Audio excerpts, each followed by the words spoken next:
Et puis, aujourd'hui, notre thème avec l'aide d'Allah Tabaraka wa Ta'ala est les petits signes de la fin des temps. Les petits signes de la fin des temps.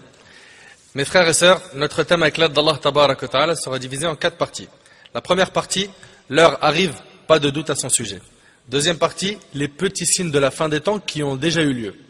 Troisième partie, les petits signes de la fin des temps que nous vivons.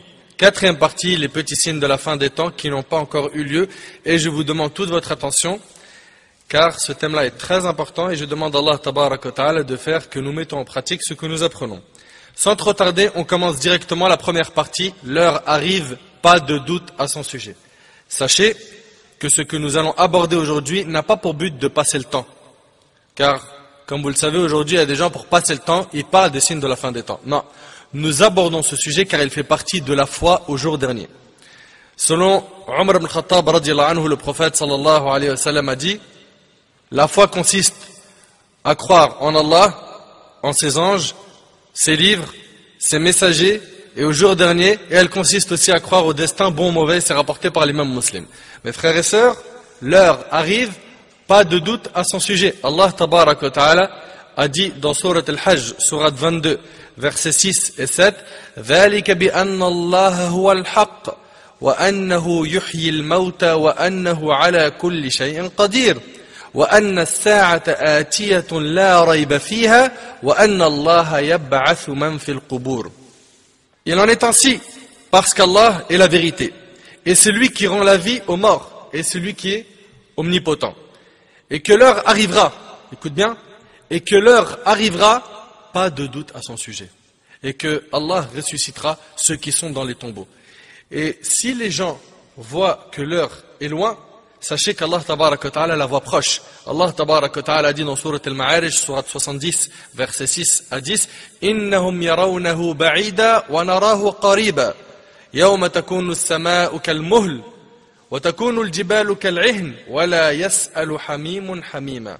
Allah Tabaraka wa Ta'ala dit, il le voit bien loin alors que nous le voyons bien proche. Le jour où le ciel sera comme du métal en fusion et les montagnes comme de la laine, où nul ami dévoué ne s'enquérera d'un ami. Et Allah Tabaraka wa Ta'ala dit dans Surat Al-Qamar, Surat 54 dans le premier verset, اقتربت الساعة وانشق القمر. L'heure approche et la lune s'est fendue. Ce miracle de la fente de la lune, on va le voir après, ça s'est produit à l'époque du prophète sallallahu alayhi wa sallam, de son vivant. Et Allah Tabaraka wa Ta'ala dit dans Surat An-Nahl, Surat 16, dans le premier verset, Ata amurullahi fala tasta'jiluh, subhanahu wa ta'ala amma yushrikun. L'ordre ici c'est l'heure, d'accord? L'ordre d'Allah arrive, donc l'heure arrive. Ne le hâtez donc pas, gloire à lui, il est au-dessus de ce qu'on lui associe. Allah Tabaraka wa Ta'ala, en parlant de la proximité de l'heure, a utilisé le terme demain. Il a utilisé le terme demain pour montrer que c'est proche. Allah Azza wa Jalla a dit dans Surat Al-Hashr, Surat 59, verset 18, Ya ayyuhalladhina amanu taqullaha wal tanzur nafsum ma qaddamat lighad. Wattaqullah, inna Allaha khabirun bima ta'malun. Ô vous qui avez cru, craignez Allah, que chaque âme voit bien ce qu'elle a avancé pour demain. Et craignez Allah, car Allah est parfaitement connaisseur de ce que vous faites. Ce qu'il convient de remarquer, c'est que le restant de la durée du bas monde est minime par rapport à ce qui s'en est déjà écoulé. Clair? Ceci comme si l'on fixait un long terme à un personnage endetté et que par exemple le délai de remboursement était de 50 années. S'il s'écoule 45 années sur les 50, le terme échéant de l'acquittement de la dette est proche par rapport aux années qui se sont écoulées depuis la fixation de la date de remboursement, n'est-ce pas? Les nobles hadiths prophétiques ont fait allusion à cette réalité que nous venons d'éclaircir. Dans Sahih al-Bukhari et Muslim, il a été rapporté de Abdullah ibn Umar radiyallahu anhuma que le prophète sallallahu alayhi wa sallam a dit, votre terme par rapport aux communautés qui vécurent avant vous est comparable seulement au temps compris entre la prière du Asr et le coucher du soleil. Vous suivez? Et sachez que seul Allah Tabaraka wa Ta'ala connaît la date exacte de la fin du monde. Aucun ange, ni aucun prophète ne sait quand sera la fin du monde. Il n'y a qu'Allah Azza wa Jal qui a cette connaissance. Allah Tabaraka wa Ta'ala a dit dans Surat Al-A'raf, écoutez avec moi ces nombreux versets que je vais citer. Je commence par ce verset qui est dans Surat Al-A'raf, Surat 7, verset 187. Allah Tabaraka wa Ta'ala dit يَسْأَلُونَكَ عَنِ السَّاعَةِ أَيَّانَ مُرْسَاهَا قُلْ إِنَّمَا عِلْمُهَا عِنْدَ رَبِّ لَا يُجَلِّيهَا لِوَقْتِهَا وقتها إلا هو ثقلت في السماوات والأرض لا تأتيكم إلا بغتة يسألونك كأنك حفي عنها قل إنما علمها عند الله ولكن أكثر الناس لا يعلمون. Allah tabaraka wa ta'ala dit, il t'interroge sur l'heure. Quand arrivera-t-elle? Dis, seul mon Seigneur en a connaissance. Lui seul la manifestera en son temps. Lourde elle sera dans les cieux et sur la terre et elle ne viendra à vous que soudainement. L'heure elle va venir soudainement. Il t'interroge comme si tu étais averti. Dis, seul Allah en a connaissance, mais beaucoup de gens ne savent pas. Et Allah tabaraka wa ta'ala dit dans Sourate Al-Ahzab, Sourate 33, verset 63, يَسْأَلُكَ النَّاسُ عَنِ السَّاعَةِ قُلْ إِنَّمَا عِلْمُهَا عِنْدَ اللَّهِ وَمَا يُدْرِيكَ لَعَلَّ السَّاعَةَ تَكُونُ قَرِيبًا. Les gens t'interrogent au sujet de l'heure. Ici, bien sûr, le discours il est adressé à qui? Au prophète, alayhi salam. Les gens t'interrogent au sujet de l'heure. Dis, sa connaissance est exclusive à Allah. Quand sais-tu? Il se peut que l'heure soit proche.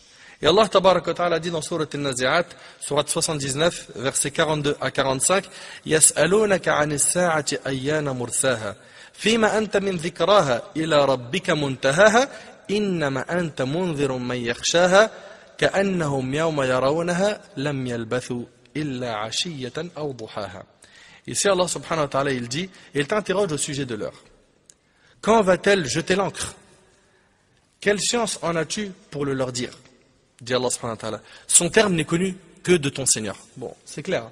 Il n'y a qu'Allah tabaraka wa ta'ala qui sait quand aura lieu la fin du monde. Son terme n'est connu que de ton Seigneur. Tu n'es que l'avertisseur de celui qui la redoute. Le jour où ils la verront, il leur semblera n'avoir demeuré qu'un soir ou un matin. Allahu Akbar. Et d'après Omar ibn Khattab radiyallahu anhu, un homme dit au prophète sallallahu alayhi wa sallam, informe-moi sur l'heure de la résurrection. Cet homme c'était qui? Ici dans le hadith c'était Jibril alayhi salam, qui était venu sous forme humaine. Celui qui est interrogé n'en sait pas plus sur elle que celui qui l'interroge. Ça c'est ce qu'a répondu le prophète. Le hadith il est rapporté par Muslim. De ce hadith on voit que la meilleure créature qui a existé sur terre ne connaissait pas la date du jour du jugement. Et d'ailleurs l'ange Jibril, le chef des anges lui-même, ne connaît pas la date du jour du jugement. Donc que personne vienne nous dire la fin du monde sera à telle date. D'accord? Buraïda radiallahu anhu a rapporté avoir entendu le messager d'Allah alayhi salatu wa sallam dire 5 choses ne sont connues que d'Allah. La connaissance de l'heure est auprès d'Allah. Ça c'est 1. 2. Et c'est lui qui fait tomber la pluie salvatrice. 3. Et il sait ce qu'il y a dans les matrices.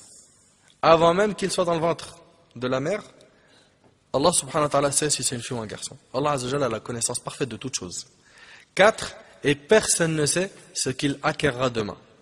Par contre, Allah subhanahu wa ta'ala le sait. 5. Et personne ne sait dans quelle terre il mourra. Par contre, Allah tabaraka wa ta'ala le sait. Le hadith est rapporté par Bukhari Muslim. Mes frères et sœurs, une personne pourrait se dire, quelle est la sagesse dans la dissimulation du moment où l'heure arrivera et où la résurrection aura lieu? C'est quoi la sagesse dans le fait que nous on ne sait pas c'est quand le jour du jugement? La réponse est, sa dissimulation est liée à la convenance de l'âme humaine. Le moment de sa venue est inconnu.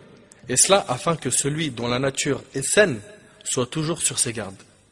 Il fait toujours attention. Je ne vais pas faire ce péché car je peux mourir et après la mort il y a ceci et cela. Il a peur. Le fait qu'on ne connaît pas la date fait qu'on a peur de tomber dans les péchés et d'avoir une mauvaise fin. Et j'aimerais conseiller mes frères et sœurs en leur disant, arrêtez de vous prendre la tête sur la date exacte de la fin des temps. Le pire, c'est qu'il y a des livres pleins de mensonges sur ce sujet. Des hadiths qui sont inventés sur le sujet. Des fois, les gens vont parler de ce sujet avec des hadiths authentiques, mais sans retourner à l'explication des hadiths. Donc il va venir expliquer ça, selon sa compréhension. Et à cause de leur mauvaise compréhension, il s'égare et égare avec eux. Si tu veux te prendre la tête sur quelque chose, c'est pas sur la date du jour du jugement, c'est sur les œuvres que tu vas présenter à Allah subhanahu wa ta'ala après ta mort. D'après Anas ibn Malik radiyallahu anhu, un bédouin interrogea le prophète sallam. Il lui a demandé quand l'heure se manifestera-t-elle. Le prophète lui a dit qu'as-tu préparé pour son arrivée? Voilà l'essentiel. L'essentiel c'est ça. C'est pas la date. C'est toi, qu'est-ce que tu as préparé pour ce jour? Tu sais que tu vas mourir. Qu'est-ce que tu as préparé pour ce jour? L'homme, comme s'il avait honte, répondit je ne lui ai pas préparé d'abondantes prières, ni beaucoup de jeûnes, ni d'importantes aumônes, mais j'aime Allah et son envoyé. Le prophète lui a dit tu seras avec ceux que tu as aimés. Anas radhiyallahu anhu, qui rapporte le hadith, dit: nous n'avions pas été autant heureux, si ce n'est le jour de notre conversion à l'islam, comme ce jour où le prophète sallallahu alayhi wa sallam a dit: tu seras avec ceux que tu as aimés. Et c'est rapporté par Bukhari et Muslim. Donc, le plus important, c'est pas la date. Le plus important, c'est tes œuvres. Tes œuvres, soucie-toi de ça. Et combien de fois on a entendu: la fin du monde, ça sera telle date. La fin du monde, ça sera... C'est vrai ou pas? Il n'y a qu'Allah subhanahu wa ta'ala qui connaît cette date. Ça fait partie de notre croyance. Si Allah azza wa jalla a dissimulé à ses serviteurs le moment de la venue de l'heure, il leur a néanmoins fait connaître des signes indiquant son arrivée imminente. Allah tabaraka wa ta'ala a dit dans sourate Muhammad, sourate 47, verset 18: فَهَلْ يَنظُرُونَ إِلَّا السَّاعَةَ أَن تَأْتِيَهُمْ بَغْتَةً فَقَدْ جَاءَ أَشْرَاطُهَا فَأَنَّى لَهُمْ إِذَا جَاءَتْهُمْ ذِكْرَاهُمْ. Qu'est-ce qu'ils attendent sinon que l'heure leur vienne à l'improviste? Or, ces signes avant-coureurs sont certes déjà venus. Allah subhanahu wa ta'ala ne nous a pas donné d'informations sur la date exacte, mais sur les signes de l'arrivée de l'heure. Et dans le hadith d'Abu Zayd, Amr ibn Akhtab radiyallahu anhu, il raconte: le prophète sallallahu alayhi wa sallam accomplit une fois avec nous salat al-fajr. Et écoutez bien le hadith. Puis il gravit le mimbar, la chaire, vous savez, là où l'imam il fait la khutbah. Il gravit le mimbar et fit un sermon jusqu'à l'heure de Dhuhr. C'était un long discours, de Fajr à Dhuhr. Il descendit alors et pria, après quoi il monta à nouveau sur le mimbar et s'adressa à nous jusqu'à l'heure du Asr. On est d'accord que le discours il est long, n'est-ce pas? Après avoir prié, il continua son sermon jusqu'au coucher du soleil.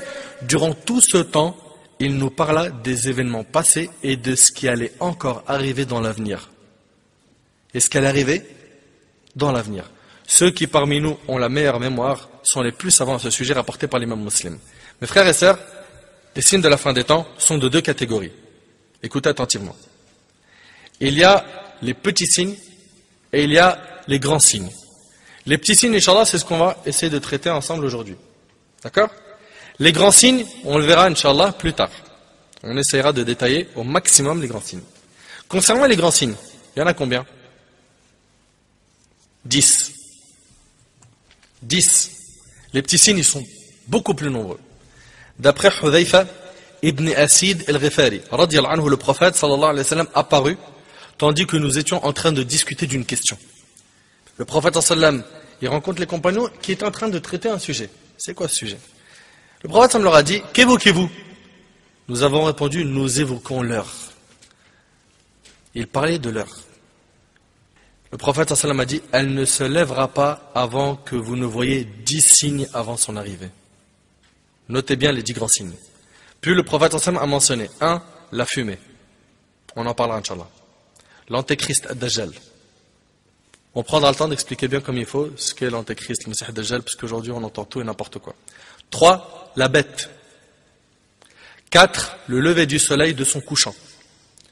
5. La descente du ciel de Jésus, fils de Marie, qui va tuer le Messie ad-Dajjal, n'est-ce pas? La sortie de Ya'juj et Ma'juj, Gog et Magog. 6. 3 engloutissements. Un en Orient, un autre en Occident et un troisième dans la péninsule arabique. Quant au dernier de ces signes, il s'agira d'un feu qui jaillira du Yémen et forcera les gens à se rendre vers leur lieu de rassemblement. Et c'est rapporté par l'imam Muslim. Voilà pour ce qui est des grands signes, que je détaillerai au maximum si Allah subhanahu wa ta'ala me donne la vie. Et sachez qu'il y a des petits signes qui vont apparaître en même temps que les grands signes. C'est important, parce qu'il y a tellement de mélange dans les compréhensions des gens qu'il faut qu'on décortique tout, et c'est ce qu'on va essayer de faire, Inch'Allah, et qu'on fixe des règles, des bases. Écoutez attentivement ce que je suis en train de dire. Sachez qu'il y a des petits signes qui vont apparaître en même temps que les grands signes. Alors une question, on a dit qu'il y avait combien de grands signes? 10. Est-ce que j'ai cité Al-Mahdi parmi les grands signes? La venue de Al-Mahdi? Non. Donc il fait partie des petits signes. Mais vous le savez que Mahdi alayhi salam, il va diriger la prière en tant qu'imam et derrière lui il y aura le prophète Isa alayhi salam. Donc on voit bien ici quoi? Qu'il va y avoir des petits signes qui vont apparaître en même temps que des grands signes. C'est clair? Lorsque Isa alayhi salam descendra, il priera derrière Al-Mahdi qui lui dirigera la prière. Alors qu'il fait partie des petits signes comme on a dit. Et qui dit la descente d'Isa alayhi salam dit Al-Masih ad-Dajjal sera là. Car c'est Isa alayhi salam qui le tuera. Et une autre chose qui est importante, c'est qu'il y a des petits signes qui vont apparaître après les grands signes. Il y a des petits signes qui vont apparaître après les grands signes. Comme le vent qui viendra prendre l'âme des croyants, c'est rapporté par l'imam Muslim, on le verra à la fin, Inch'Allah. Le vent qui viendra prendre l'âme des croyants, et c'est à cette époque-là où la Kaaba sera détruite. Et la Kaaba, bien sûr, elle sera détruite, c'est pas ma parole, c'est le prophète qui l'a dit dans un hadith rapporté par Bukhari Muslim. Et on détaillera cela plus tard, Inch'Allah. C'est clair jusque-là? Aujourd'hui, avec l'aide d'Allah, on va aborder les petits signes de la fin des temps. Je tiens à préciser qu'on ne pourra pas tous les voir. Ils sont très nombreux. Et j'aurais pu faire pour chaque petit signe une conférence. Mais on préfère les voir tous ensemble de cette manière, Inch'Allah. Je vais commencer par les petits signes de la fin des temps qui ont déjà eu lieu. Car on a dit qu'on va voir les petits signes de la fin des temps qui ont déjà eu lieu. Puis après, on va voir les petits signes de la fin des temps que nous vivons. Puis après, on va voir les petits signes de la fin des temps qui n'ont pas encore eu lieu. Car il y en a encore beaucoup qui n'ont pas eu lieu. Alors, le premier des signes de la fin des temps qui a déjà eu lieu, c'est l'envoi du prophète Muhammad sallallahu alayhi wa sallam. L'envoi du prophète Muhammad alayhi salatu wa sallam. D'après Sahl, radiyallahu anhu, le messager d'Allah alayhi salatu wa sallam a dit: moi et l'heure, écoutez attentivement, moi et l'heure avons été envoyés comme ses deux doigts. Il a montré, étendu son index et son majeur en les joignant. D'accord? Et c'est rapporté par l'imam al-Bukhari Muslim. Écoutez bien, le prophète me dit: moi et l'heure avons été envoyés comme ses deux doigts. Alors, qu'est-ce qu'on comprend? On comprend que, en fait, si nous considérons que la longueur du majeur correspond à la durée totale de l'existence, ce qu'il reste au moment de l'envoi du prophète sallallahu alayhi wa sallam correspond à la courte longueur du majeur dépassant l'index. C'est ça en fait qui reste. Et ce qui s'est déjà écoulé de l'existence correspond à celle de l'index. Je ne sais pas si c'est clair. Donc le premier signe de la fin des temps qui a déjà eu lieu, c'est l'envoi du prophète Muhammad alayhi salatu wa sallam. Clair? Ensuite, le deuxième petit signe de la fin des temps qui a déjà eu lieu, la mort du prophète Muhammad sallallahu alayhi wa sallam. Sa mort. Selon Aouf ibn Malik, radiyallahu anhu, le messager d'Allah alayhi salatu wa sallam a dit: compte 6 signes. 6 signes qui se produiront avant la fin du monde.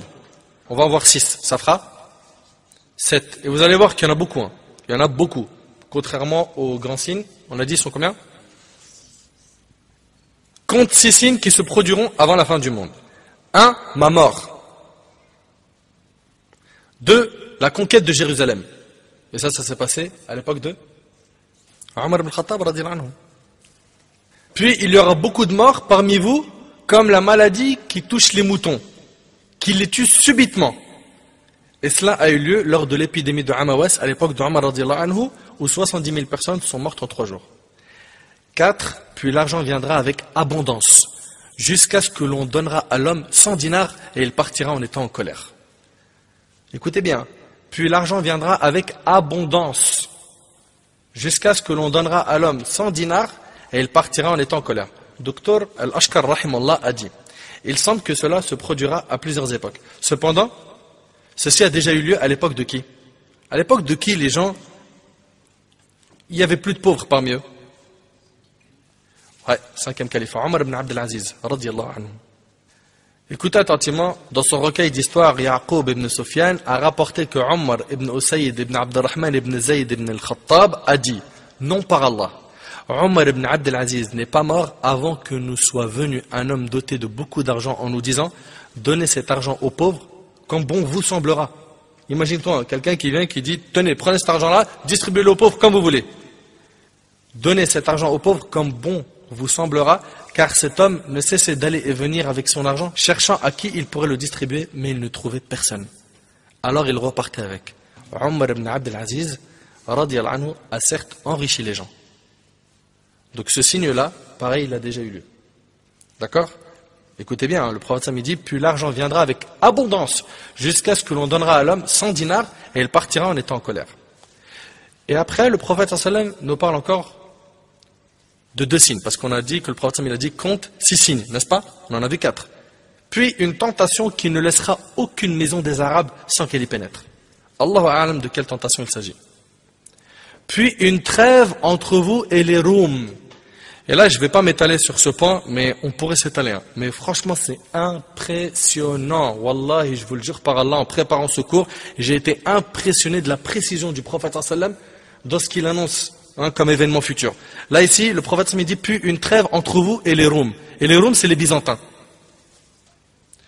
Et quand tu creuses bien comme il faut, ça correspond exactement à l'Europe et l'Amérique. À l'Europe et l'Amérique, et on pourrait s'étaler sur ce point, mais comme je vous ai dit, mon objectif c'est de vous citer aujourd'hui les petits signes sans rentrer dans beaucoup de détails. Puis une trêve entre vous et les Roms, donc les Byzantins.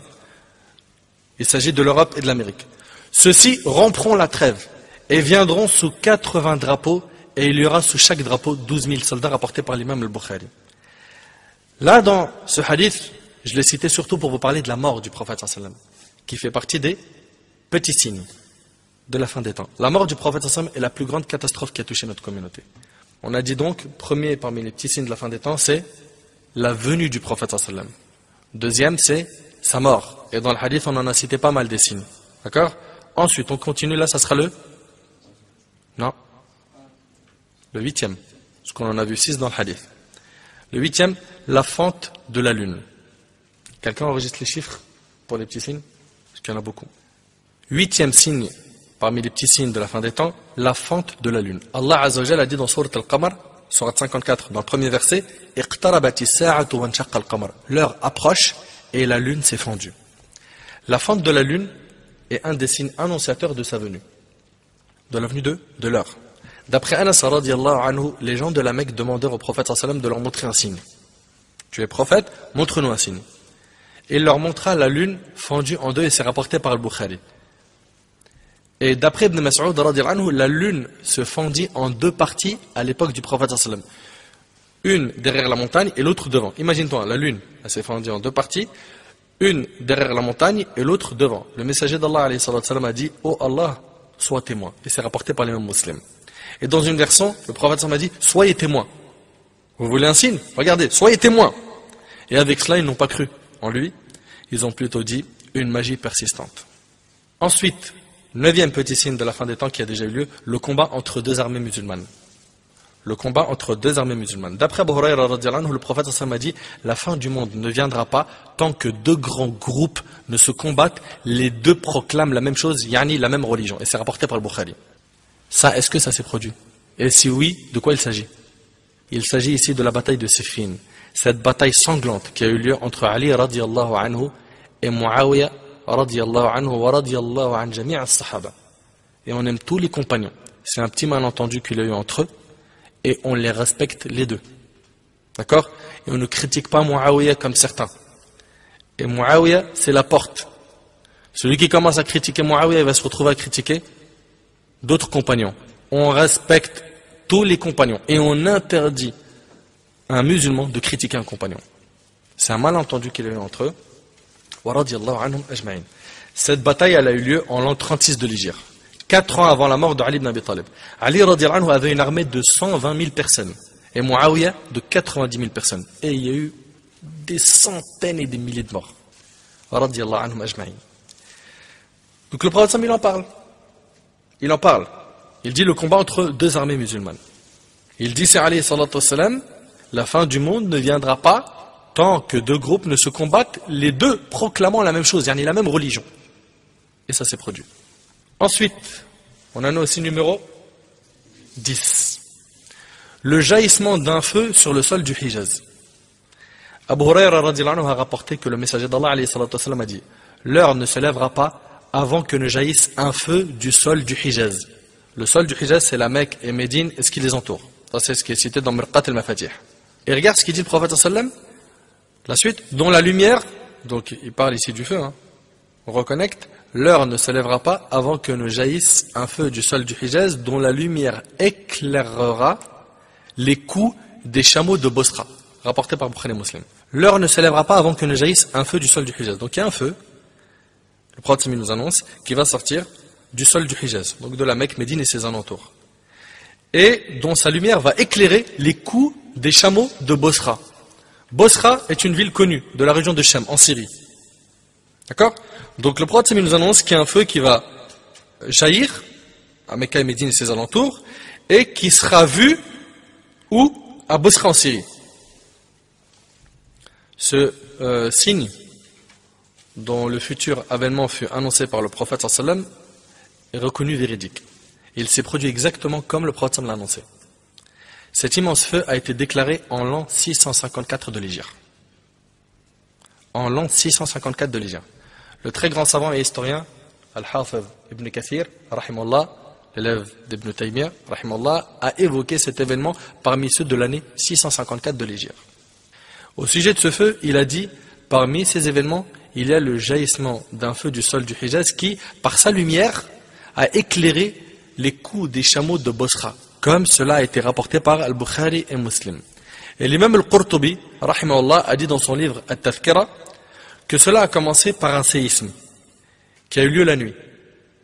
Puis il dit que ce feu a duré plusieurs jours et n'a laissé aucune montagne sans la réduire en poussière. Allahu Akbar. Il s'agit d'un immense feu. Le prophète en parlait plusieurs siècles avant. Et ce feu se voyait à Bosra, du Cham, en Syrie.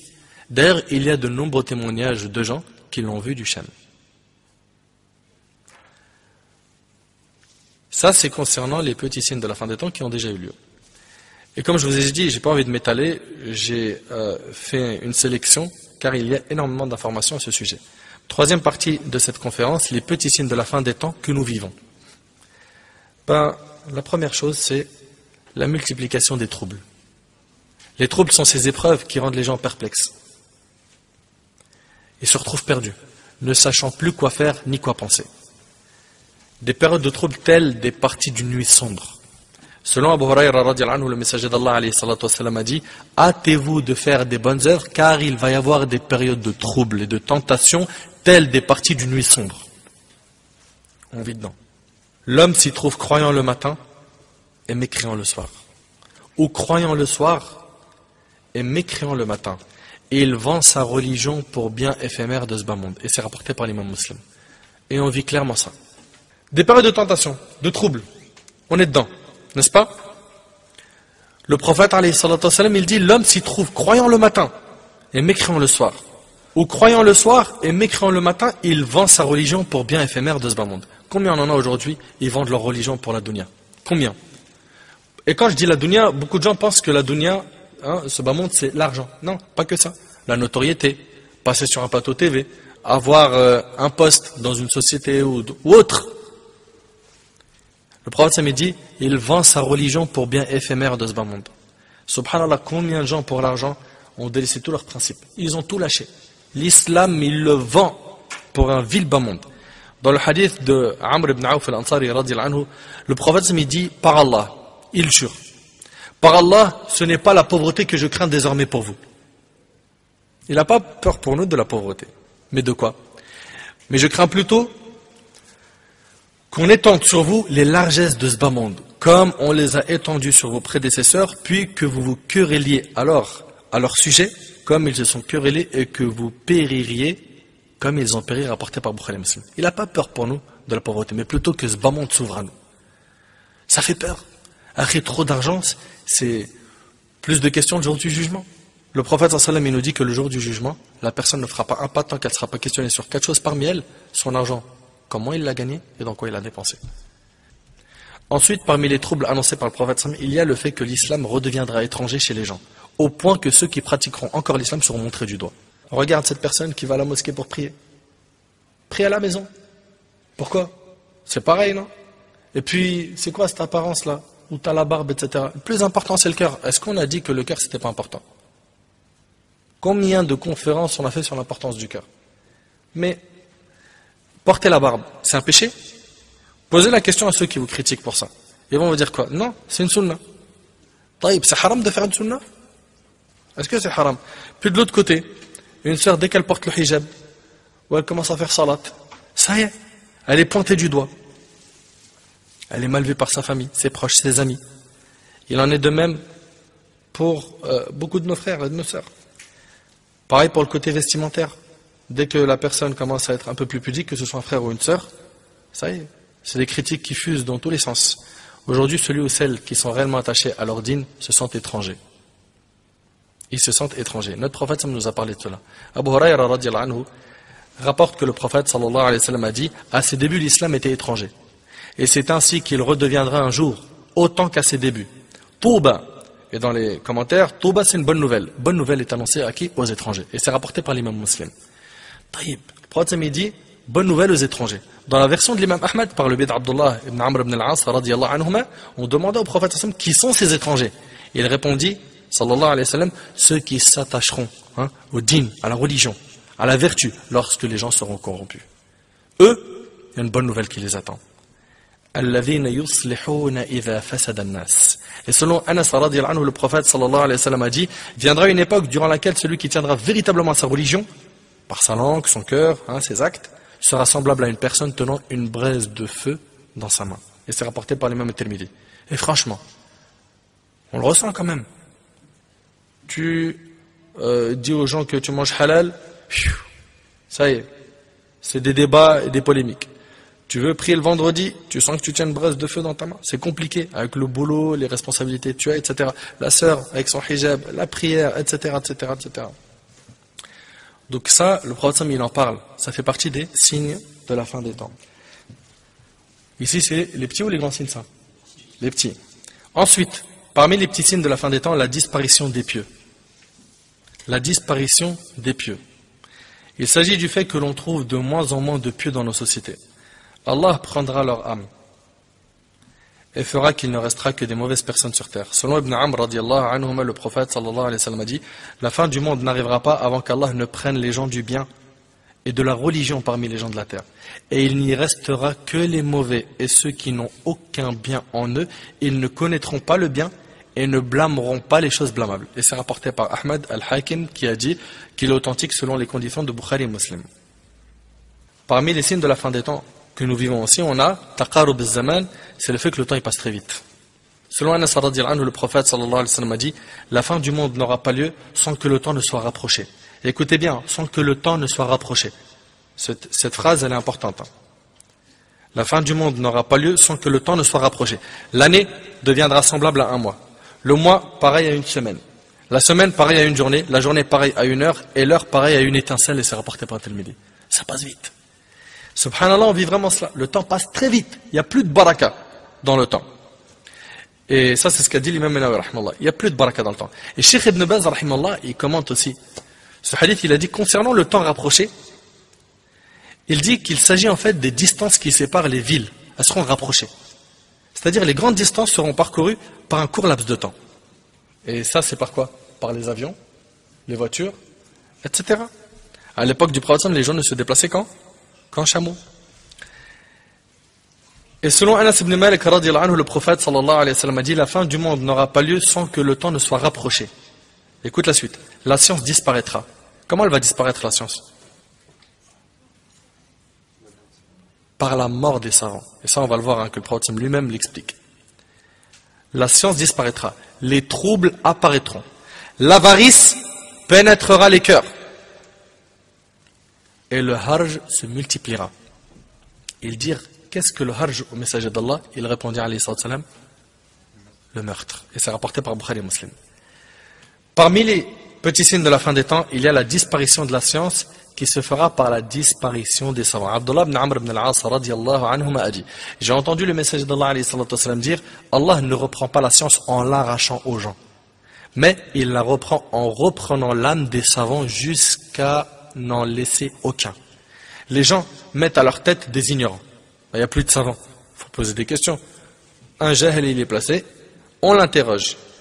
On les interroge sur certaines questions et ils en donnent leurs avis sans se baser sur aucune science. Ils s'égarent ainsi et égarent les autres, rapportés par Bukhari et Muslim. Subhanallah, on vit cette époque où l'ignorance s'est répandue.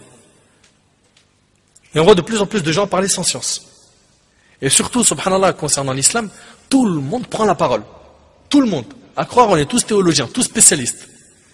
Mais dans les autres matières, on ne se permet pas.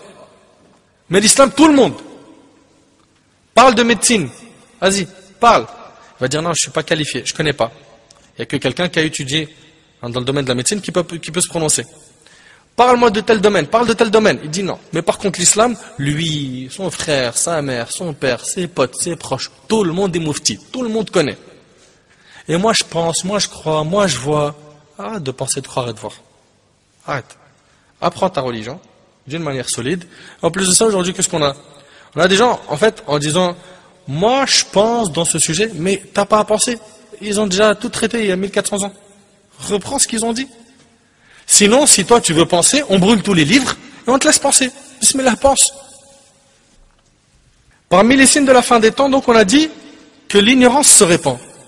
Et on arrivait à un stade aujourd'hui, subhanallah, wallahi l'azim, où des fois tu vas dans certaines villes, dans certains pays, il n'y a plus personne que tu peux questionner dans l'ilm shara'i. De plus en plus, ça commence à disparaître par la mort des savants. Parmi les signes de la fin des temps, on a aussi la multiplication des meurtres. Subhanallah, sans lui aussi. Shaqiq rahimahullah a dit, j'étais avec Abdullah et Abu Moussa. Puis il dit, radiyallahu anhuma, le messager d'Allah alayhi salatu wassalam a dit, à l'approche de l'heure, il y aura une période où l'on verra l'ignorance se répandre, la science disparaître et le meurtre se multiplier, c'est rapporté par le Bukhari. Et dans le hadith d'Abu Moussa al-Ash'ari, radiyallahu anhu, le prophète apporte une précision par rapport au meurtre. Il dit alayhi salatu wassalam, il ne s'agit pas de conflits qui vous opposent aux non-musulmans, mais vous vous entretuerez les uns les autres. C'est pas ce qu'on vit. Au point que l'un d'entre vous tuera son voisin, son propre frère, son oncle ou son neveu. Il dit au prophète sallam, aurons-nous encore toute notre raison ce jour-là? Le prophète sallam répondit en disant, les gens de cette époque auront perdu la raison et il ne restera plus que des gens méprisables qui pensent accomplir quelque chose de grand alors que la réalité est tout autre. Subhanaka Rabb. Ils pensent qu'ils sont en train de faire triompher l'islam alors que c'est l'inverse. Et c'est rapporté par l'imam Ahmed. C'est impressionnant comment c'est précis. Wallah al-Azim, c'est impressionnant. Et selon Abu Hurayra radiyallahu anhu, le prophète sallallahu alayhi wa sallam a dit, par celui qui détient mon âme entre ses mains, il jure, ce bas monde ne disparaîtra pas avant qu'arrive un jour où l'assassin ne saura pas pourquoi il a tué, ni la victime ne saura pourquoi elle a été tuée. Il a été dit, et comment cela arrivera-t-il? Il dit par le meurtre. L'assassin et l'assassiné seront en enfer, rapporté par Muslim. Parmi les signes de la fin des temps, il y a le fait que les responsabilités seront confiées à ceux qui n'en sont pas aptes. À ceux qui n'en sont pas aptes. On confie aujourd'hui des responsabilités à des gens qui ne sont pas aptes. Et c'est une réalité. Dans plein de domaines. C'est vrai ou c'est pas vrai? Selon Abu Hurayra radiyallahu anhu, un bédouin se présenta au messager d'Allah alayhi salatu wassalam, alors qu'il était en train de s'adresser à des gens. Le bédouin dit au messager d'Allah, quand l'heure se manifestera-t-elle? Le prophète continua son discours sans répondre au bédouin. Lorsque le prophète termina son discours, il dit, où est celui qui a interrogé sur l'heure? Le bédouin dit, me voici au messager d'Allah. Le prophète sallallahu alayhi wa sallam a dit, lorsque le dépôt, al-aman, ne sera plus respecté, alors attends l'arrivée du jour du jugement. Le bédouin reprit en disant, et comment le dépôt ne sera plus respecté au messager d'Allah? Le prophète alayhi salatu wa sallam a dit, si la responsabilité d'une chose est confiée à celui qui n'en est pas apte, attends-toi donc à l'arrivée de l'heure rapportée par l'imam al-Bukhari. Wallah al-Azim, c'est impressionnant et en même temps ça fait peur. Franchement, ça fait peur. Si la responsabilité d'une chose est confiée à celui qui n'en est pas apte, aujourd'hui on en a trop, des gens qui ne sont pas aptes à prendre des responsabilités et qui les prennent, et qui sont dans le devant de la scène. Si la responsabilité d'une chose est confiée à celui qui n'en est pas apte, attends-toi donc à l'arrivée de l'heure, rapporté par l'imam al-Bukhari. Nombreux sont ceux qui gèrent les affaires des gens alors qu'ils ne sont pas du tout aptes, et méditez avec moi sur ce hadith et sa précision. Abu Hurayra radiyallahu anhu rapporte que le prophète sallallahu alayhi wa sallam a dit, avant la fin des temps, il y aura des années trompeuses. Des années trompeuses. On déclarera véridique le menteur. On l'a aujourd'hui. Il n'y a qu'à ouvrir n'importe quelle télé et regarde. On déclarera véridique le menteur. Et on démentira le véridique. Le véridique, on va le traiter de menteur. On fera confiance au traître. Et on accusera l'honnête de trahison. Allahu Akbar. Et parlera le Rawaybida. Les compagnons ont dit, qu'est-ce que le Rawaybida? Le prophète sallallahu alayhi wa sallam a dit, c'est l'homme ridicule qui parlera dans les affaires importantes au nom de la communauté. Et c'est rapporté par Ibn Majah, Ahmad et d'autres. On vit cela. Wallah al-musta'an. Et parlera le Rawaybida. Combien de Rawaybida prennent la parole aujourd'hui? Ils sont nombreux. L'homme ridicule qui parlera dans les affaires importantes au nom de la communauté. Il y a 1400 ans, il a prononcé tout cela. C'est quand même impressionnant. Et selon Abu Hurayra radiallahu anhu, le prophète sallallahu alayhi wa sallam a dit, il n'y aura presque plus personne qui restituera le dépôt. Au point que l'on dira, il y a dans la tribu d'un tel un homme digne de confiance. Au point où l'on dira de l'homme, comme il est fin d'esprit, comme il est doué de bon sens, alors que dans son cœur, il n'y a pas le poids d'une graine de moutarde de foi rapportée par l'imam Muslim. Et le prophète sallallahu alayhi wa sallam dans le hadith d'Abu Hurayra radiallahu anhu a dit, rends les dépôts à leurs ayants droit et ne trahis pas celui qui te trahit, rapporté par Abu Daoud. Ici on a parlé des dépôts et des gens qui ont des responsabilités alors qu'ils ne sont pas aptes à les prendre. Parmi les signes de la fin des temps, il y a aussi l'appel mutuel des communautés afin de combattre les musulmans. Écoutez bien, il y a l'appel mutuel des communautés afin de combattre les musulmans. Selon Thawban, radiallahu anhu, le prophète sallallahu alayhi wa sallam a dit, les peuples se rassembleront contre vous comme les gens se rassemblent autour de la nourriture. Un repas. Regarde, subhanallah, comment c'est précis. Les peuples se rassembleront contre vous comme les gens se rassemblent autour de la nourriture. Quelqu'un dit, écoute bien, serons-nous peu nombreux à cette époque? À cette époque-là, ya Rasulallah, on ne sera pas beaucoup? Le prophète sallallahu alayhi wa sallam a dit non. Vous serez très nombreux à cette époque, mais vous serez comme les écumes du torrent. Et Allah enlèvera des cœurs de vos ennemis votre crainte. Ils n'auront pas peur de vous. Et il mettra dans vos cœurs al-wahn. Quelqu'un a dit, oh messager d'Allah, qu'est-ce qu'est le wahn? Le prophète sallallahu alayhi wa sallam a dit, l'amour de ce monde et la répulsion de la mort. Rapporté par Ahmed. Parmi les signes de la fin des temps, il y a aussi le fait que les gens ne salueront que ceux qu'ils connaissent. C'est impressionnant. Hein? Même dans un cercle, tu es avec plusieurs frères, tu as un frère qui vient, tu en connais qu'un du groupe, il lui serre la main à lui et il part. Et les autres, c'est quoi? Pourquoi tu ne leur serres pas la main? Pourquoi tu ne les salues pas? D'après Abdullah ibn Mas'ud radiyallahu anhu, le messager d'Allah alayhi salatu wassalam a dit, avant l'heure, les gens ne salueront que ceux qu'ils connaissent. Et le commerce se propagera. On est dedans. Jusqu'à ce que la femme participe avec son mari au commerce. On est dedans. Se répandra la rupture des liens de parenté. Mais ça aujourd'hui, regarde un petit peu dans nos familles, va pas loin. Dans nos familles, l'oncle qui ne parle pas à ta tante, à sa sœur, etc. Des guéguerres pour rien, hein. Et la plupart du temps d'ailleurs c'est pour de la futilité. Ou bien pour l'héritage, il a pris mon droit, ceci, cela, il m'a mal parlé, il n'est pas venu pour tel événement heureux ou triste que j'ai eu, etc., etc., etc. Se répandra la rupture des liens de parenté, le faux témoignage, la dissimulation du témoignage véridique. On est dedans ou pas ça? La dissimulation du témoignage véridique, c'est-à-dire même celui qui a un vrai témoignage à apporter, il ne le donne pas. Et l'apparition du qalam, la plume. Et le hadith il est rapporté par l'imam Ahmed. L'apparition de la plume signifie, et Allah tabarak wa ta'ala est le plus savant, l'apparition de l'écriture et sa propagation. Et aujourd'hui, l'écriture s'est énormément propagée. On a énormément de livres dans les 4 coins du monde. Tout ce que le prophète sallallahu alayhi wa sallam nous a annoncé s'est réalisé. Ces faits sont très manifestes à notre époque. Ils sont fréquents, tant dans la régularité que dans l'augmentation. Et qu'Allah tabarak wa ta'ala vienne à notre secours. Parmi les signes de la fin des temps, il y a aussi l'augmentation du nombre des femmes et la diminution du nombre des hommes.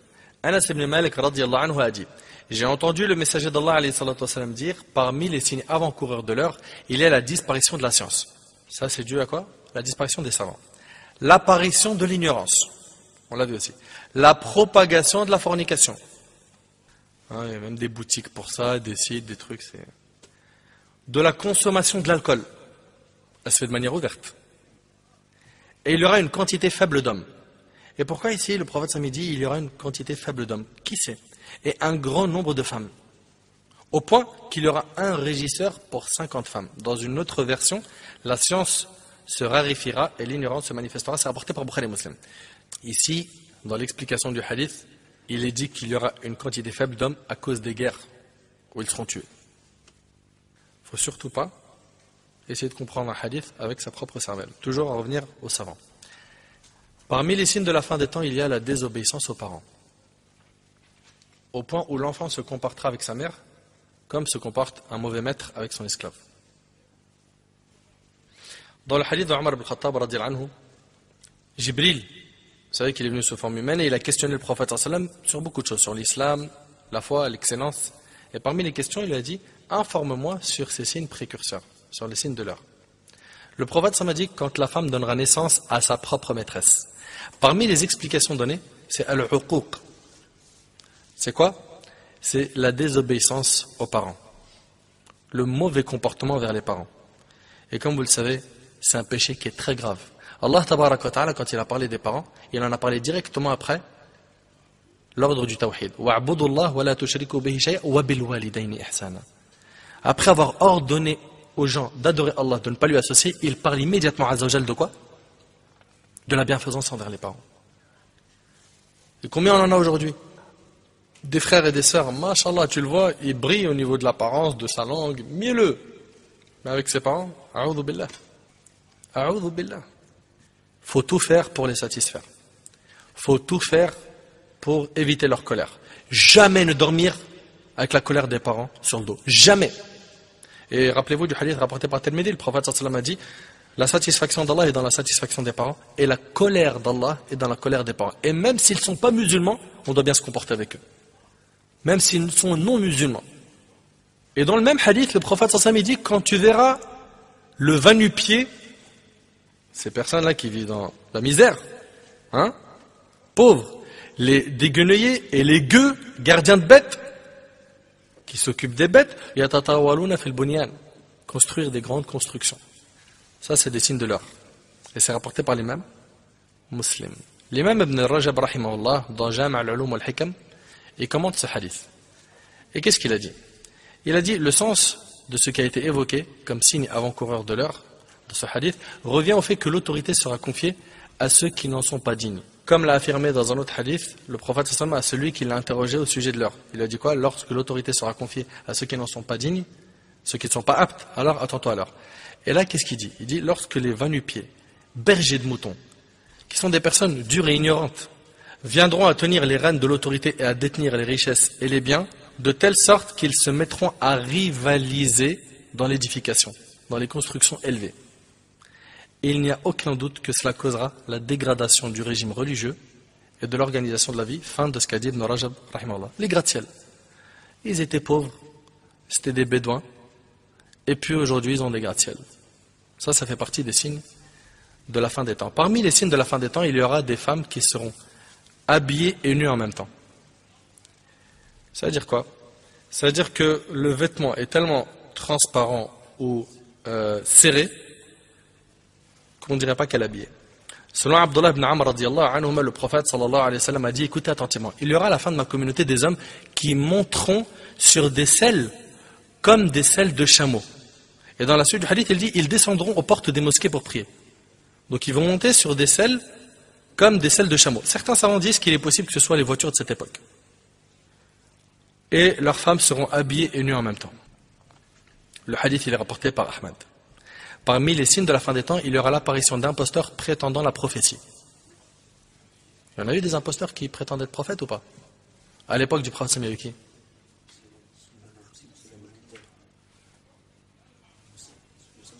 Moussaïlama, barakallahu fik.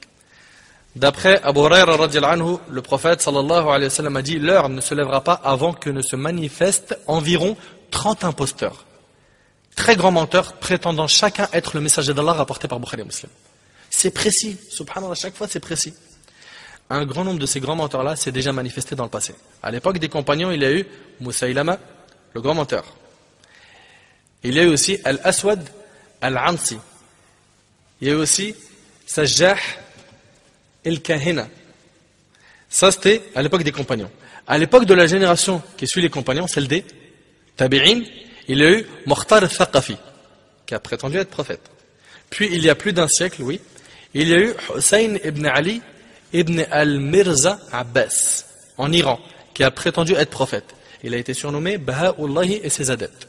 Et le dernier, duquel nous avons entendu se prétendre prophète, est Mahmoud Muhammad Taha, le Soudanais, qui a égaré bon nombre de gens par ses écrits et ses articles. Parmi les signes de la fin des temps, il y a aussi l'ornement des mosquées et le fait de s'en vanter. De la déco à fond dans les mosquées, s'en vanter. Et qu'est-ce qu'on a ça aujourd'hui? Franchement, c'est impressionnant. Tu vois des présidents de mosquées qui disent, t'as vu notre mosquée, mashallah, elle est meilleure que l'autre. Celle-là, nous, elle a un minaret. T'as vu la lumière, comment elle rentre? De manière naturelle. Regarde l'autre. C'est quoi ça? Ils vendent de leur mosquée. D'après Anas ibn Malik, le messager d'Allah a dit, parmi les signes avant-coureurs de l'heure, les gens se vanteront entre eux sur leur mosquée. C'est rapporté par Abu Daoud, Ahmad et d'autres. C'est ce qu'on a aujourd'hui, hélas, des gens qui se vantent de leur mosquée parce qu'ils ont des beaux tapis, un grand minaret, parce qu'ils ont des lumières de je ne sais quoi, des grands lustres, parce que chez eux c'est avec détecteur de mouvement, hein, la lumière elle s'allume, et l'autre non. C'est quoi ça? Ils se vantent de leur mosquée sans les fréquenter. Ils y vont pas pour prier, hein, juste pour frimer, se la raconter. Regarde ma mosquée. Allah al-Musta'an. Heureusement que tout le monde n'est pas comme ça, j'ai pas généralisé. Mes frères et sœurs, parmi les signes de la fin des temps, il y a aussi la propagation de l'usure. Aujourd'hui, on voit l'usure partout. Partout. Et selon Abdullah ibn Mas'ud, le prophète sallallahu alayhi wa sallam a dit, avant l'heure se propagera l'usure, rapporté par l'imam al-Tabarani. Et selon Abu Hurayra, le prophète sallallahu alayhi wa sallam a dit, viendra un temps où l'homme ne se souciera pas de savoir s'il a gagné son argent de manière licite ou illicite, rapporté par l'imam al-Bukhari. Allah al-Musta'an. C'est pas ce qu'on vit aujourd'hui, des gens qui gagnent leur argent sans se soucier. Est-ce que l'argent vient d'une provenance licite ou non? Allah al-Musta'an, c'est ce qu'on a aujourd'hui. Des gens qui ne se soucient plus de savoir d'où vient leur argent. Est-ce qu'il vient d'une manière licite ou d'une manière illicite? Donc on a dit ici, le prophète sallallahu alayhi wa sallam a dit avant l'heure se propagera l'usure et les gens ne vont plus se soucier de savoir est-ce qu'ils ont gagné leur argent de manière licite ou non. Et ça on le dit clairement. Ça on le dit clairement. Riba aujourd'hui, partout. Il est propagé partout. Combien de gens aujourd'hui prennent des crédits bancaires pour acheter des voitures, pour acheter des maisons? Combien? Combien de personnes aujourd'hui n'ont plus le souci de savoir est-ce qu'ils ont gagné leur argent de manière licite ou non? Khallat, mélange, c'est pas grave. C'est triste. Wallah al-Azim, c'est triste. Parmi les signes de la fin des temps, il y a aussi la multiplication des tremblements de terre. D'après Abu Hurayra, le prophète sallallahu alayhi wa sallam a dit, l'heure ne viendra pas jusqu'à ce que les tremblements de terre se multiplient, rapportés par l'imam al-Bukhari. Subhanallah, concernant les tremblements de terre, il y a juste à voir les années qui viennent de s'écouler. Combien on en a eu? Beaucoup. Le prophète sallallahu alayhi wa sallam a dit, l'heure ne viendra pas jusqu'à ce que les tremblements de terre se multiplient. Ibn Hajar rahimahullah a dit, de nombreux tremblements de terre se sont produits dans plusieurs pays du nord, de l'est et de l'ouest, mais il semble que cette multiplication signifie leur généralisation et leur persistance. Parmi les signes de la fin des temps, il y a aussi l'apparition des instruments de musique. Hélas, on voit des instruments de musique partout aujourd'hui. Dans les chansons que les gens écoutent, chez les gens, il arrive de trouver des pianos ou d'autres instruments. La musique, on la trouve partout. Selon Sahl ibn Sa'd, le prophète sallallahu alayhi wa sallam a dit, à la fin des temps, il y aura dans ma communauté des pluies de pierres, métamorphoses et engloutissements. On demanda au messager d'Allah quand cela aura lieu. Le prophète sallallahu alayhi wa sallam a dit, lorsque les instruments de musique apparaîtront, que les chanteuses seront nombreuses, rapportées par l'imam Ibn Majah. Dernière partie du dars, c'est les petits signes de la fin des temps qui n'ont pas encore eu lieu. Il y a le fait que l'homme sortira la zakat de ses biens, mais ne trouvera personne qui veuille l'accepter. Et la terre des Arabes retrouvera sa verdure et ses fleuves. D'après Abu Hurayra, le prophète sallallahu alayhi wa sallam a dit, l'heure ne se lèvera pas avant que l'argent ne devienne important et n'abonde si bien que l'homme sortira la zakat de ses biens, mais ne trouvera personne qui veuille l'accepter. Dans Sharh Mirqat al-Mafatih, il a été dit que c'est parce que les gens auront tous de l'argent, ou bien c'est parce qu'ils auront tous la richesse de l'âme, qui fera qu'ils seront ascètes et n'en voudront pas de cet argent. D'accord? Et le prophète sallallahu dit quoi? Et avant que la terre des Arabes ne retrouve sa verdure et ses fleuves. Et c'est rapporté par Bukhari et Muslim. Dans l'explication de Mirqat al-Mafatih, il a été dit, cela aura lieu lors de la venue du Mahdi et de la descente de Isa alayhi salam. Et il a été dit que cela aura lieu au moment des signes de la fin des temps, wallah alam. Puis, dans le hadith, il a été dit que la terre des Arabes retrouvera sa verdure et ses fleuves. Docteur Al-Ashkar, rahimahullah, qui est décédé, comme vous le savez, rahimahullah, il a dit, en commentant ce hadith, il a dit, le retour de la verdure et la réapparition des fleuves dans la péninsule seront soit dus au creusement de puits et à l'agriculture qu'entreprendront ses habitants, ou autres moyens semblables déjà existants de nos jours, soit à un changement de climat. Son climat chaud et sec deviendra doux et agréable. Le Créateur fera jaillir des sources et des fleuves qui permettront à son aridité de se transformer en fertilité. Ainsi, ces plaines arides deviendront fertiles et verdoyantes. Cette raison est la plus manifeste car le hadith narre le retour de la péninsule arabique à l'état qui était le sien dans le passé. Parmi les signes de la fin des temps qui n'ont pas encore eu lieu, il y a le fait que l'Euphrate découvrira un trésor d'or. D'après Abu Huraira radiyallahu anhu, le prophète sallallahu alayhi wa sallam a dit bientôt l'Euphrate, c'est un fleuve d'Asie qui fait 2780 km de long. Écoutez bien, bientôt l'Euphrate laissera apparaître un trésor en or, que celui qui sera présent à ce moment-là n'en prenne rien. Et c'est rapporté par Bukhari Muslim. Que celui qui est présent, qui prenne rien de ce trésor. Tiens. Vous le savez que quand on expose un hadith, il nous faut rassembler tous les hadiths du sujet pour avoir une bonne vision du sujet. Et selon Abu Huraira radiyallahu anhu, le prophète sallallahu alayhi wa sallam a dit l'heure ne se lèvera pas avant que l'Euphrate ne découvre une montagne d'or, et pour laquelle les gens s'entretueront. Sur 100 personnes, 99 seront tuées. Chacune d'entre elles dira peut-être serai-je celui qui y survivra. Ça veut dire quoi ça, celui qui survivra? Dans Sharh al-Mirqat, il est dit que cette personne-là espérera gagner ce trésor. Et c'est rapporté par l'imam Muslim. L'Euphrate découvrira cette montagne d'or lorsque son eau sera retirée, comme l'a affirmé l'imam al-Nawawi dans Sharh Sahih Muslim. Dr Al-Ashkar rahimahullah a dit l'apparition de cette montagne d'or où ce trésor pourra être causé par le changement du cours de l'Euphrate. Cette montagne où ce trésor est enfoui sur terre et personne n'en sait rien, dès que le cours du fleuve changera de direction, pour une raison ou pour une autre, en passant tout près de cette montagne, alors l'Euphrate la fera découvrir. Mais Allah tabaraka wa ta'ala est le plus savant au sujet de la vérité. La raison pour laquelle le prophète a interdit à toute personne présente de s'en emparer, de s'emparer de cette montagne d'or, de sa richesse, c'est quoi? C'est ce qui résultera comme désordre, tuerie et écoulement de sang. Parce que le prophète, qu'est-ce qu'il a dit? Il a dit ici, dans le hadith, que celui qui sera présent à ce moment-là n'en prenne rien. Dans l'autre hadith, rappelez-vous, sur 100 personnes, 99 seront tuées. Chacune d'entre elles dira, peut-être serai-je celle qui survivra. La raison pour laquelle le prophète alayhi salatu wassalam, a interdit à toute personne présente de s'en emparer revient à ce qui résultera comme désordre, tuerie et écoulement de sang. Parmi les signes de la fin des temps qui n'ont pas encore eu lieu, il y a l'apparition du Mahdi. Il y en a d'autres que je n'ai pas cités. J'ai fait exprès parce que je vous ai dit que je n'allais pas tout citer et j'allais plus m'étaler sur les grands signes. Parmi les signes qui ne sont pas encore arrivés, les petits signes de la fin des temps, je n'ai pas cité l'immensité des premiers croissants lunaires, les bêtes féroces et les corps inanimés qui s'adresseront à l'homme, oui, des bêtes qui s'adresseront aux humains. J'ai pas cité aussi le rejet par la terre de ces trésors cachés. J'ai pas parlé aussi du retranchement des musulmans à Médine. J'ai pas parlé aussi de la détention du pouvoir par Al-Jahjah. C'est pas le Dajjal, hein. J'ai pas parlé aussi de la discorde des sels en tissu, la calamité de la prospérité, etc. Aujourd'hui, Inch'Allah, on finit avec Al-Mahdi. Al-Mahdi, on a dit, fait partie des grands signes ou des petits signes? Des petits signes. Qui lui rencontrera Isa alayhi salam, qui fait partie des grands signes de la fin des temps. Al-Mahdi, il sera de la famille du messager d'Allah alayhi salam, de la descendance de Fatima radiyallahu anha.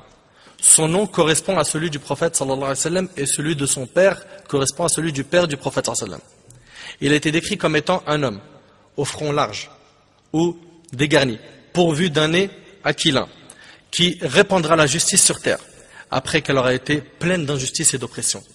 D'après Ali radiyallahu anhu, le prophète sallallahu alayhi wa sallam a dit même s'il ne restait qu'un jour du temps, Allah enverra un homme de ma descendance qui remplira la terre de justice comme elle a été remplie d'injustice, rapportée par Ahmad et Abu Daoud. Et pour information, bi'idhnillah, si Allah me donne la vie la semaine prochaine, je vais faire un cours complet sur Al-Mahdi. Complet. C'est pas possible que j'en parle 3-4 minutes. La semaine prochaine, Inch'Allah, je ferai un dars d'1 heure ou plus sur Al-Mahdi, la venue du Mahdi. Les hadiths sur Al-Mahdi sont rapportés par les 4 sunan, Abu Daoud, Tirmidhi, Nasa'i, Ibn Majah. Puis, chez l'imam Ahmad, Ibn Hibban, Al-Hakim et les savants de la sunna et du consensus reconnaissent et croient en l'existence du Mahdi qui a été cité dans plusieurs hadiths authentiques. Et Inch'Allah, je vous l'ai dit, je ferai une conférence complète à son sujet la semaine prochaine. Les croyances des chiites imamites, j'en parle rapidement, pour eux, Al-Mahdi est le dernier de leurs imams. Le 12e imam, qu'ils nomment Muhammad ibn al-Hassan al-Askari. Ils prétendent qu'il est l'un des descendants d'Al-Hussein, le fils de Ali ibn Abi Talib radiyallahu anhu, et non l'un des descendants de son fils Al-Hassan. Il croit que celui-ci est enterré dans une galerie souterraine de Samara, il y a plus de 1100 ans, alors qu'il était âgé de 5 ans. Ça, c'est dans leur croyance. Il croit qu'il se déplace dans les pays, mais qu'il est invisible. Et qu'il est le Mahdi dont ils attendent le retour. Leurs propos ne reposent ni sur des preuves du Coran et de la Sunna. En tout cas, seul Allah connaît quand est-ce qu'il apparaîtra.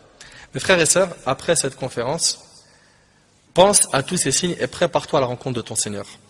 On ne traite pas ce sujet pour passer le temps, mais pour que l'insouciant parmi nous se réveille. Car quiconque meurt, le moment de sa résurrection est alors venu. Prépare-toi dès maintenant, ô toi l'insouciant. Toi qui ne penses qu'à t'amuser, toi qui ne penses qu'à faire des péchés. Tourne les pages de ce passé sombre, ce passé où tu étais loin d'Allah tabaraka wa ta'ala, écarte-toi de tout cela, pleure tes fautes et reviens vers Allah tabaraka wa ta'ala, et je demande à Allah subhanahu wa ta'ala de nous accorder à tous et à toutes une très bonne compréhension de notre religion, et on demande à Allah subhanahu wa ta'ala de nous accorder la piété, la guider, et surtout qu'il nous accorde une bonne fin. As'Allah tabaraka wa ta'ala an yanfa'ani bima qultu wa yanfa'akum bima sami'tum. Hadha ma a'lam wallahu tabaraka wa ta'ala a'la wa a'lam. Subhanakallahumma bihamdik. Ashhadu an la ilaha illa anta astaghfiruka wa atubu ilayk. Jazakumullahu khair wa assalamu alaykum wa rahmatullahi wa barakatuh. Subhanallah walhamdulillah wa la ilaha illallah, Allahu akbar. Subhanallah walhamdulillah wa la ilaha illallah, Allahu akbar.